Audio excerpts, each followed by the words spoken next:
Magandang hapon po sa ating lahat and welcome to The Word is Not Bound, a ministry of Lead Someone to the Savior, dedicated to share the Word of God with the goal of knowing Jesus Christ more. Our main text for today's devotion is found in the book of Psalm chapter 12, verse 1. Help, Lord, for the godly man ceaseth, for the faithful fail from among the children of men. Ang title po ng ating short devotion, The Imperfect Man Called to be Perfect. Kapag ang isang tao po ay naglaan ng kanyang panahon at oras at naglaan po siya ng effort sa isang bagay, siya po ay nagiging magaling sa paggawa ng bagay na ito. Pag paulit-ulit po niya itong ginagawa, nagkakaroon ng consistency at he becomes better and better over time. Ito po ay madali nating nakikita sa mga atleta, sa mga basketball players, mga martial artists, mga boxers, no? Kapag tayo po ay nagbasa ng kanilang biography at makikita po natin na yung mga really successful players na naglaan po talaga sila ng oras, dedication, hard work, and consistency sa kanilang mga practices. And that is the reason why they are better than everyone else. Dahil nga they practice more, they spend more time, and they really put their heart into their craft. Pero syempre, hindi naman po ito limitado sa mga athletes in anything that we do, in anything that man does. Kapag naglaan po siya ng dedication and effort dito, siya po ay nagiging mahusay sa kanyang ginagawa.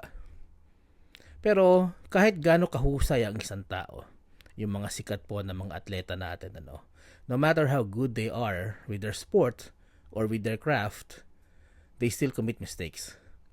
Kasi po, wala namang perpekto. Katulad po yan ang binasa natin sa ating main text. Sinabi po ng psalmist na even a godly, faithful man fails.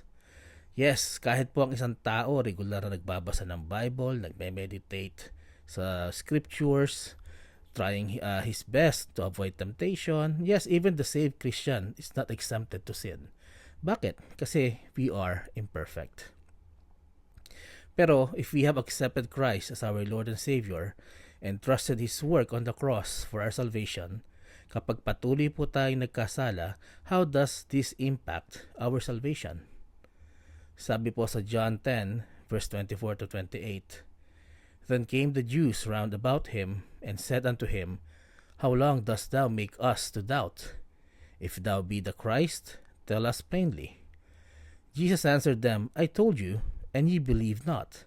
The works that I do in my Father's name, they bear witness of me. But ye believe not, because ye are not of my sheep, as I said unto you. My sheep hear my voice, and I know them, and they follow me. And I give unto them eternal life, and they shall never perish, neither shall any man pluck them out of my hand. My Father, which gave them me, is greater than all, and no man is able to pluck them out of my Father's hand. Ito po ay isa sa mga diskusyon ng ating Panginoong Jesucristo sa mga Hudyo, kung saan dito mababasa natin na directly na inamin niya na siya ang Kristo, pero hindi po siya pinaniwalaan ng mga Hudyo. At ano po ang sabi ng ating Panginoon tungkol sa kanyang mga tupa, sa kanyang mga followers, doon sa mga nanampalataya at naniwala sa kanya? Sabi po sa verse 28 and 29, that He gives believers eternal life, and that no one can take them away from His and His Father's hands. Wala pong makakapag-alis sa atin sa kamay ng ating Panginoon. That means that our salvation is secure. Na hindi po tayo ang nagdedetermine ng status ng ating salvation, hindi po ang ating actions, hindi ang ating mga decision. It was always been God's decision that we are sealed until the day of redemption of the believers, eternal life. Sabi po sa Ephesians chapter 1, verse 11 to 14, In whom also we have obtained an inheritance, being predestinated according to the purpose of Him who worketh all things after the counsel of His own will, that we should be to the praise of His glory, who first trusted in Christ, in whom ye also trusted, after that ye heard the word of truth, the gospel of your salvation, in whom also after that ye believed, ye were sealed with the Holy Spirit of promise, which is the earnest of our inheritance until the redemption of the purchased possession unto the praise of His glory. So mga kapatid, narinig nyo naman, sabi po dito, lahat na nagtiwala sa Ebanghelyo, the death, burial, and resurrection of Jesus Christ for the payment of our sins, ay selyado ng banal na Espiritu hanggang sa araw ng redemption. And what is the day of redemption? It is the day that believers are given what was promised to them. At sabi po ng Panginoon, ang promise po niya sa lahat na nampalataya sa Kanya ay eternal life with Jesus Christ. Isn't it great that our salvation is not dependent on us? Kasi tayo po ay imperfect people, and we know that we will fail one day. No matter how religious, how prayerful, and how we obey God's word.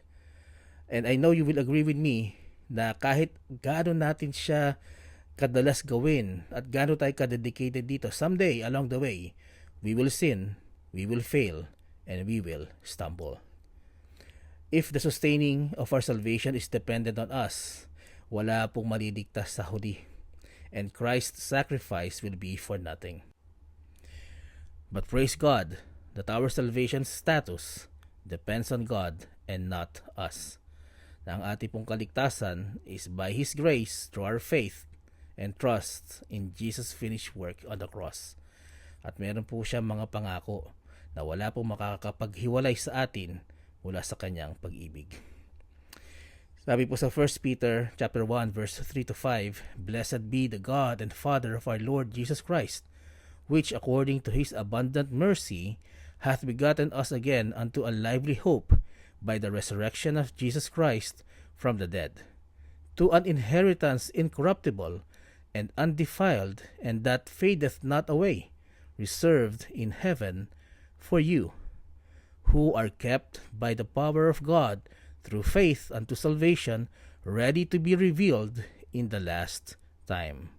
Purihin po ang Panginoon ng ating kaligtasan, selyado at tinatago po ng Kanyang kapangyarihan at hindi ng ating kapangyarihan.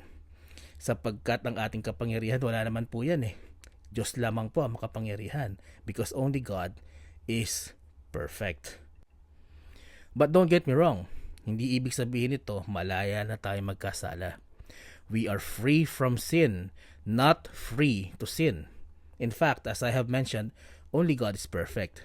Pero tayo, mga mananampalataya, are also called to be perfect like our Father in heaven. Sabi po sa Matthew 5:48, Be ye therefore perfect, even as your Father which is in heaven is perfect. So kung babasahin po natin yung whole chapter 5, Jesus was instructing His followers how to be perfect in this world. Love your enemy, avoid sin, diba? Hindi lang sa pamamagitan ng ating mga gawa, but even by our thoughts. At marami pang iba na, if I'm being honest, kaya naman natin gawin, but it cannot be done consistently. I personally believe that Jesus set a very high standard on how believers should live, and the higher the standard, the harder to do it consistently. Pero sinasabi ng ating Panginoon Kristo na sa Kanyang mga tagasunod na maging perfect. So, being saved and having an eternal security of our salvation does not encourage Christians to sin. In fact, it is the reverse. Since tayo ay ligtas na ng dugo ni Kristo, tayo ngayon ay inuutusan na gumawa ng mabuti, huwag magkasala, at tama lamang po, no? Because this is the only way that we can show our love to Jesus who saved us from hell. Ito rin ang isang paraan na makapagpadama tayo ng appreciation sa Kanyang naging sakripisyo para sa ating kaligtasan patungo sa buhay na walang hanggan. And this is a process. Over time, as we make it a habit to walk in the righteousness of God and really try our best to stick to it, then the fruit of the Spirit will be manifested in us. Sabi po sa Galatians 5, verse 22 to 25, But the fruit of the Spirit is love, joy, peace, long-suffering, gentleness, goodness, faith, meekness, temperance. Against such there is no law. And they that are Christ's have crucified the flesh with the affections and lusts. If we live in the Spirit, let us also walk in the Spirit. Tignan niyo po rito, sinasabi ni Pablo na kung tayo ay nasa Espiritu, dapat po lumakad din tayo sa Espiritu. Na nung tayo po ay naligtas, the Holy Spirit dwells in us. At katulad po ng ating nabasa, we should walk in the Spirit as well.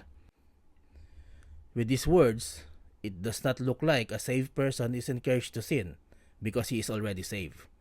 Rather, he is commanded to bear the fruit of the Spirit. Friends, we are imperfect people who are called to be perfect. Thank God our salvation is secured forever by the perfect sacrifice of Jesus and the perfect preservation of the Holy Ghost. Now, let us work out our salvation by doing good works. Tayo po ay sandaling manalangin. Ama naming banal na nasa langit, maraming salamat po sa inyong salita na namin narinig.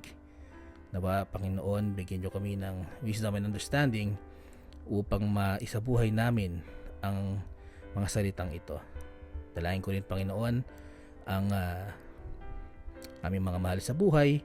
Kayo po ang mag-ingat, magpala, Panginoon, at patuloy na gumabay sa amin. Nilalapit ko, Panginoon, ang family po ni El Adrias Hancorda sa kanila pong pinansyal na pangangailangan. Yun din, Panginoon, ang kanilang peace of mind at patuloy na pag-iingat po sa kanilang pamilya. Maraming salamat po, Panginoon. Ito ang aking samot dalangin sa pangalan po ni Jesus. Amen at Amen. Nawa po'y naging pagpapala ang ating short devotion this afternoon. Magandang hapon po and God bless you.